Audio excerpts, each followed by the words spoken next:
Alright, so we're back from rendering out our final edit. We've loaded our final edit up into mPlay, and I would like to point out we've turned on real-time playback, and I've set the frames per second to 24 since that's the target frames per second we set up way back when we started our animation on this project in our global animation options. And I would like to also bring everyone's attention to the format that Steve went with when he rendered all this out, and that is the PIC format. Now, that's not a problem, though in most cases, I'm sure most of you guys would be interested in something like TGA files. TGA would work out really nicely, yeah. And it's very easy to do. Yes, it is. When you're in Houdini and you've got your ROP file output where you're rendering out from your compositor, where we specify the file where we're saving out to, instead of putting the .pic format, simply put the dot format of whichever file you wish to render to, for example .tga, and by default the ROP file output is set to pick up on whatever file extension you set and use that as the file format when it's rendering. Very nice. Now, why am I pointing out this .pic format? Simple. There's two things. Number one, we did it so that there would not be a watermark up while we were reviewing our final edit here in this conclusion video. And number two, rendering out to the .pic format results in large files, meaning we're still dealing with a lot of data. So as Steve plays back our animation in just a minute, things may get just a bit chunky. I'd like for you to keep in mind that that is because, one, we are indeed dealing with a lot of data, and number two, this machine is currently recording as well. You know, on the fly, doing a little encoding, both audio, video. That is definitely a way to put a machine through its paces. Oh, yeah. So with that, let's go ahead and take a look at what we've got. So I'm going to play back our final edit. So yeah, the little bit of chunking causes some speed up and slow downs. Not bad on the whole, Not too bad, and they all settle down.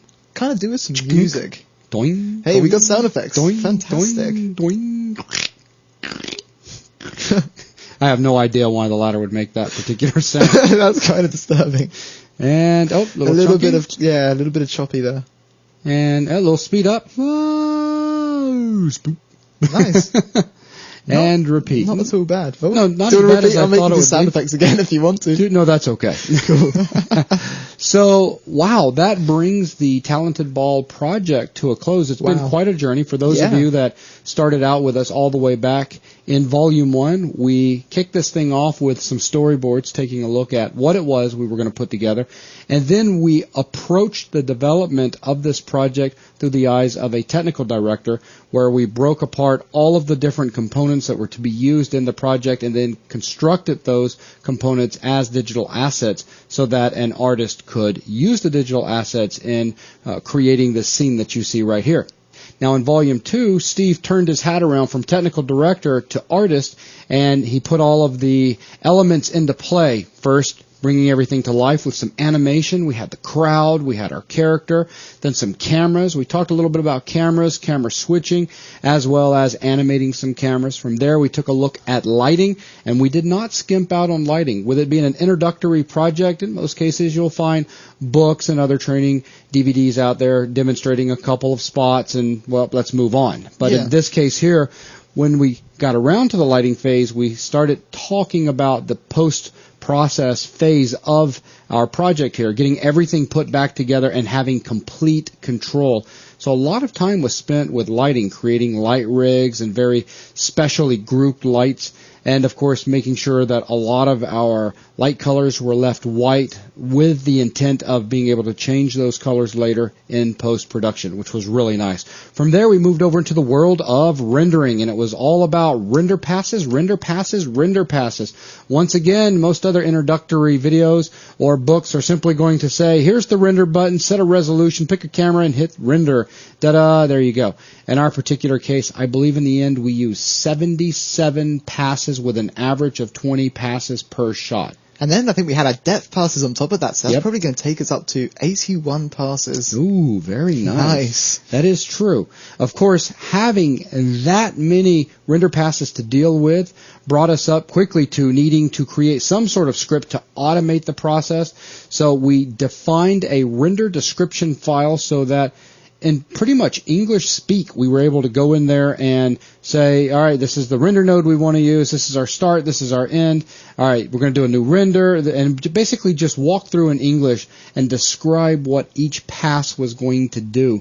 From there, we designed a render script to take in such a render description file, and then once we did some simple tests and made sure that our render script was working fine, we then took a look at writing the real render description file describing the 77 passes, because the remaining passes were they were a special case. That's right. Once we had all of that done, we then moved over into the world of compositing, giving a very quick overview of compositing, and then breaking into some digital assets so that we could simplify and make the whole compositing experience much more efficient with the number of render passes we were dealing with. And we wrapped everything up taking a very quick look at how we can use a file cop as kind of like a very cheap video editor.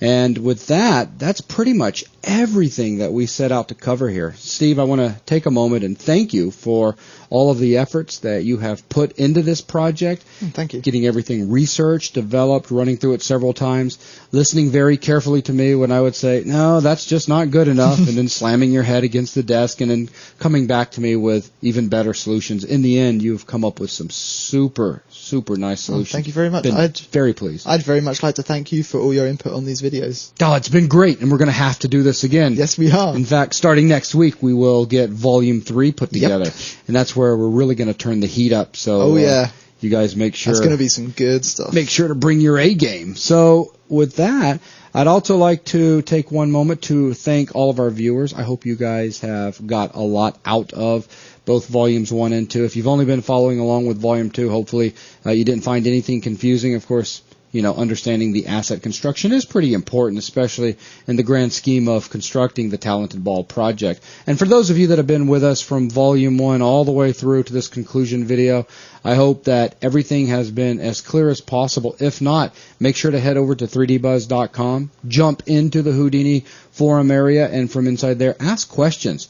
We'll be more than happy to help you as time permits, as well as all of the other fantastic Houdini members that 3dbuzz have. They're excellent at jumping in and helping people. So outside of that, that's going to bring this DVD to a close. Once again, thank you, everyone. Yeah, thanks a lot, everyone.